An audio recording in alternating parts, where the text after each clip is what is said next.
Buster calls are for losers who can't handle things on their own.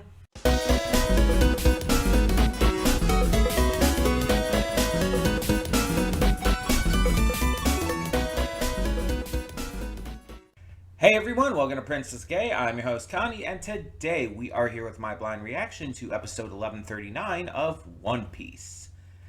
And yeah, Saint Saturn has called a Buster call on Egghead because he's just running scared at this point, let's be honest. Between Kuma's sudden and inexplicable return, between Luffy, having basically the reincarnation of a god in his power set, from Bonnie just also having an extremely powerful devil fruit. Though I don't think Saturn is especially scared of her because, she is a 12-year-old girl and he knows this, and he's kind of utilizing that to make her afraid, to make her her powers kind of useless in the matter.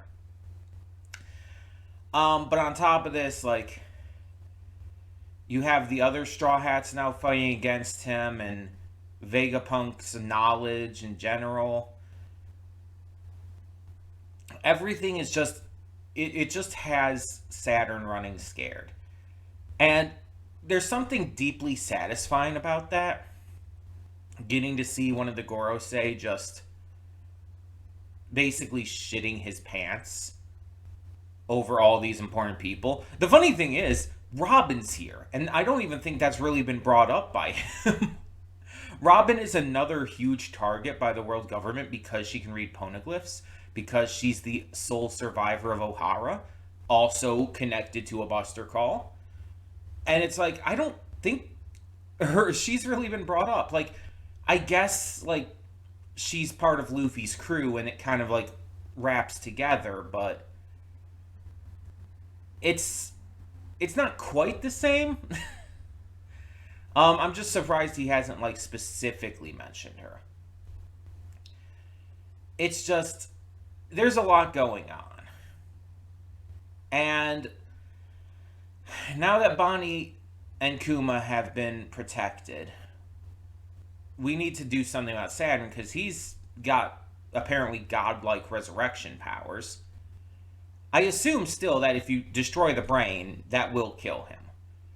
The problem is I have no idea how you're going to properly do that. And honestly, what if that isn't true? What if that's not how it works? What if his healing powers are that OP? What if he's basically Deadpool? Because Deadpool's healing powers are that OP. Deadpool can basically reform from an atom. As long as anything of him still remains, he can reform. Which is insane. And it might take a while, but Deadpool's healing factor is, crazy. And he's not the only, Marvel hero or whatnot to have that. Wolverine's healing factor is pretty crazy, too. I was just using Deadpool as a specific example. Anyway, I'm just curious to see what's going to happen now, because there's I feel like there's just so much that we still have to do to be able to get past this. Yeah, Luffy's on the mend again because he's gotten fed, but we still have to deal with taking down Kizaru, we have to take down Saturn, we have to take down all these other, Vice Admirals and everyone who are here. It's there's just so much work that would have to be done just to be able to escape, much less survive. So, I guess we're going to have to see how things go. Guess we don't really have too much of a choice in that matter. So, let's just get into this and hope for the best. Hold up just a sec. Before you click that link down in the description below to get to today's video, I want to remind you of all the awesome content we have both on this channel and the Princess of Gaming channel. Let's check it out.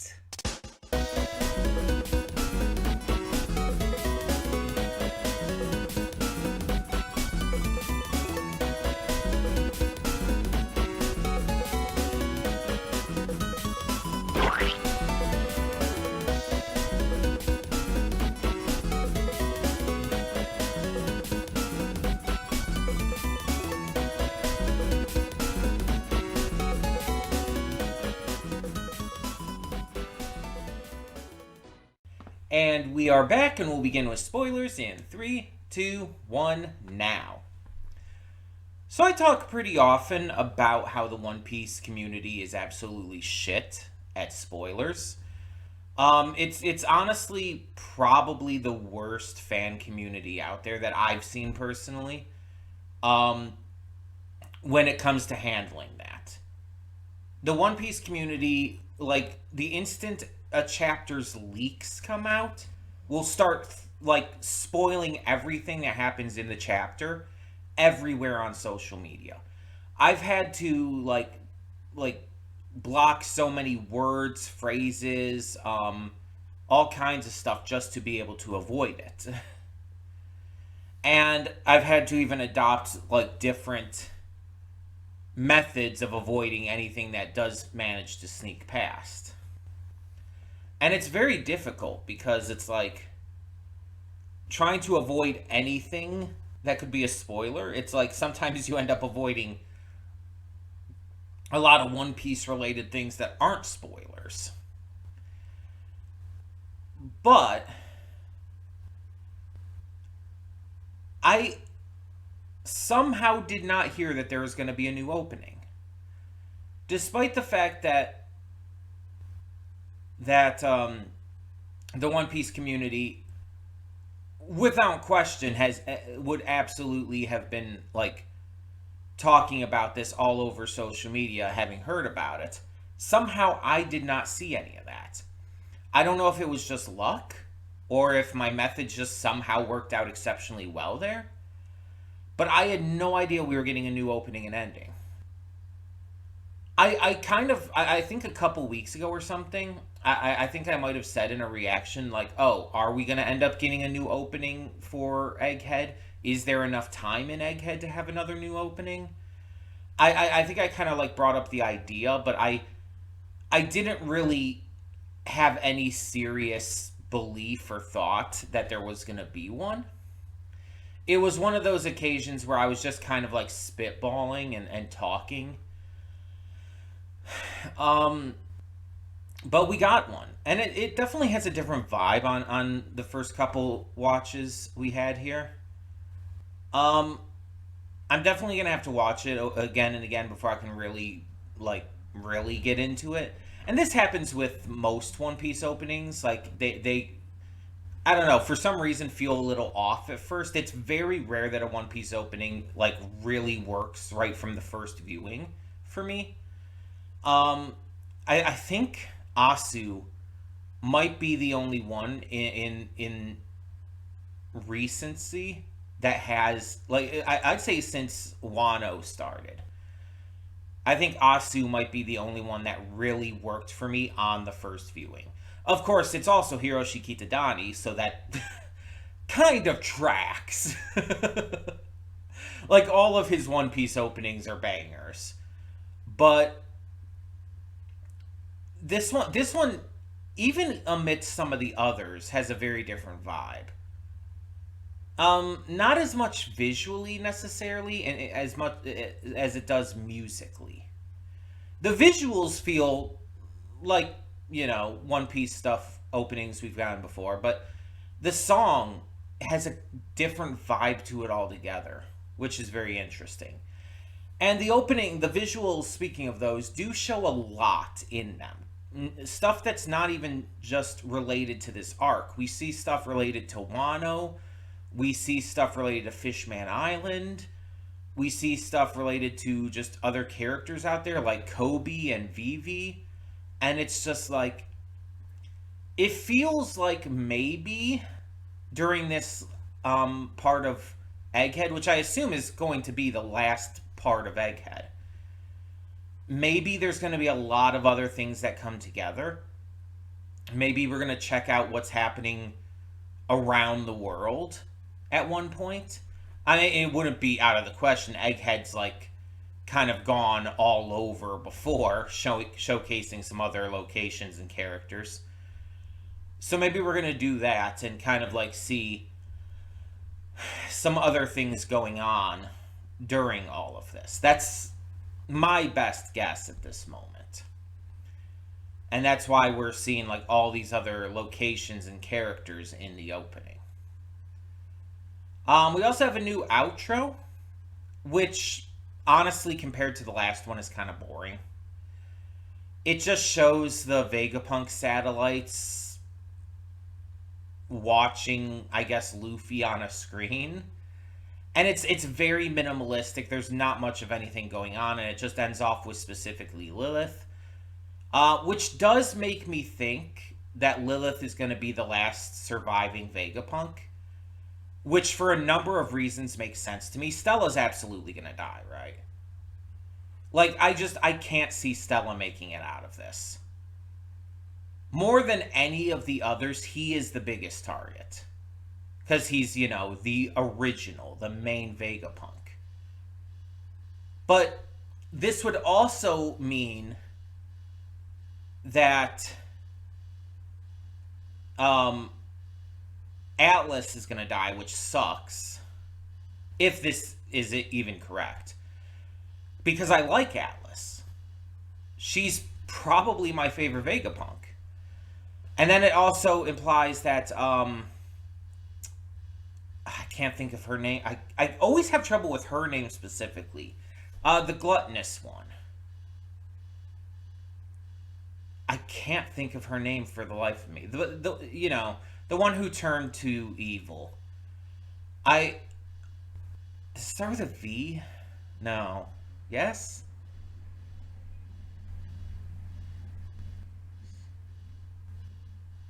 Hold on. That's gonna bother me if I don't figure it out, so. Vegapunk satellites.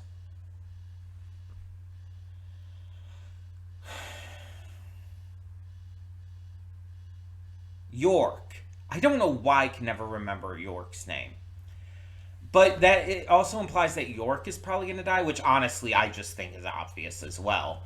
I think I voiced this back when like she first turned against them and was like working, like talking to the government and everything. It's like they're not going to let her live. They're promising her to make her a celestial dragon and all. They're fucking lying. Right?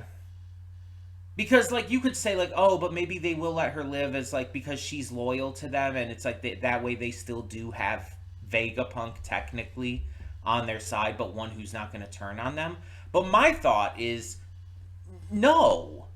If one Vegapunk has quote unquote turned on them, then the world government as it is going to assume that any and all Vegapunks would do the same.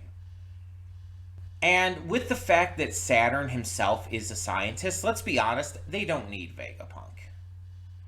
They used Vegapunk for what he could do for them, but they don't actually need him. So I believe that like they're going to get rid of all the Vegapunks, or at least try to. And that Lilith is going to be the last surviving one, escaping with the crew. That's my theory based off of this ending. Which, if this is true, the ending kind of spoils that a bit. But, I mean, that's not a big surprise. Openings and endings for anime spoil a lot as it is. That's nothing new in any way, shape, or form. I bet you if I really, really did a deep analysis of the new opening, I bet you anything that it would spoil a shit ton. Because, I mean, it already shows a lot, but if I were to really look into it, like to really analyze each frame and scene, I bet you I could figure out a lot. I'm not going to do that, because I don't want to do that, because I don't want to be spoiled. Like, I'll watch an opening naturally, but I'm not going to, like, freeze it and analyze every bit of it. I'm not going to do that to myself, especially with One Piece. But let's talk about the actual episode. So, not much happens in this episode. It mostly centers around the commencement of the Buster Call. And Saturn basically gloating to Vegapunk that we don't need progress and that this is just over. Egghead's going to be destroyed. He's going to kill, Kuma and Bonnie and Vegapunk himself and anyone else that's, a threat to him. We see how the crew is reacting to everything, everyone trying to get away, everyone trying to enact their plans. And at the very end, there's a hint of someone coming to the island. Someone that the Marines are scared is coming to the island because whoever they are stopped the Marine warship from destroying the escaped citizens of Egghead. And it's very I think the wording was a little weird, but I don't think it is. Like, the wording kind of almost makes it sound like it's someone from that ship, and that ship like turned around and is heading back to Egghead. But I don't think that's what it's meaning. I think someone saved them and is now headed to Egghead while the other ship escapes. That's the kind of view I get from it. We also do see a glimpse at like Kizaru like being extremely distraught over like his orders from Saturn to kill Vegapunk and everything. Because we know Kizaru and Vegapunk are like really good friends, maybe even straight up best friends. And we know that like Kizaru already has like this strong connection with, the likes of Kuma and Bonnie and everyone, Sentomaru obviously. So it's like, and we've already touched on the fact that this has been like very harrowing for him, but that whether it's out of fear or some other reason, Kizaru remains loyal. And that kind of seems to be his thing.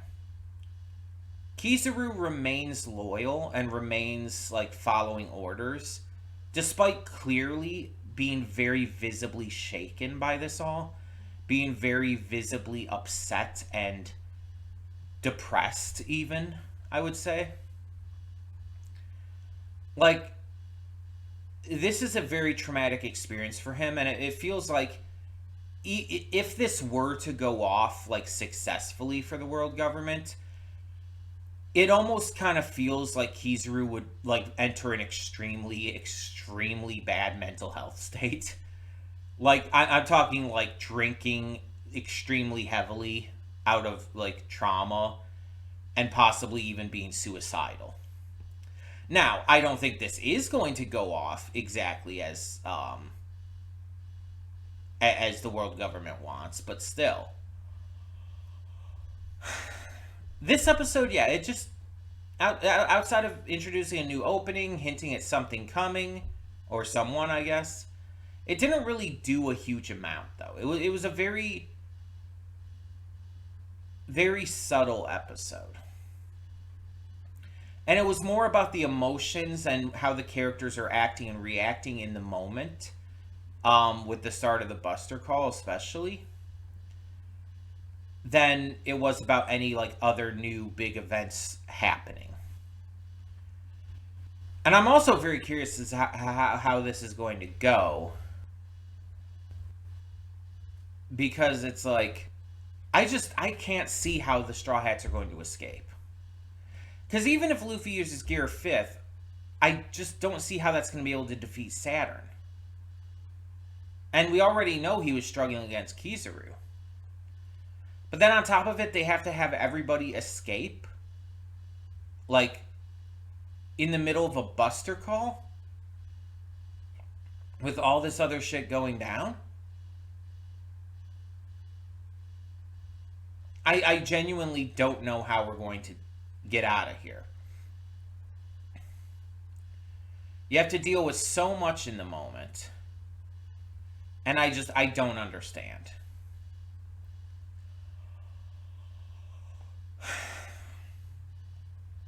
But I guess we'll see. So, tell me in the comments below, what did you think of this episode of One Piece? What did you think of the new opening? Because, yeah, like I said, I need to see it more times before I can truly say.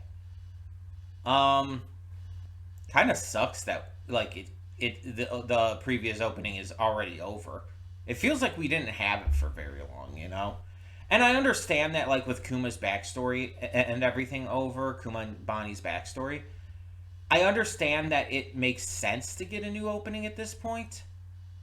But again, I didn't even know if there was enough time left in this arc. I have no idea how much is left in this arc at this point. I guess we'll just have to see. So, yeah, let me know your thoughts down below. And for now, I'm Connie and I'm signing off. See y'all next time.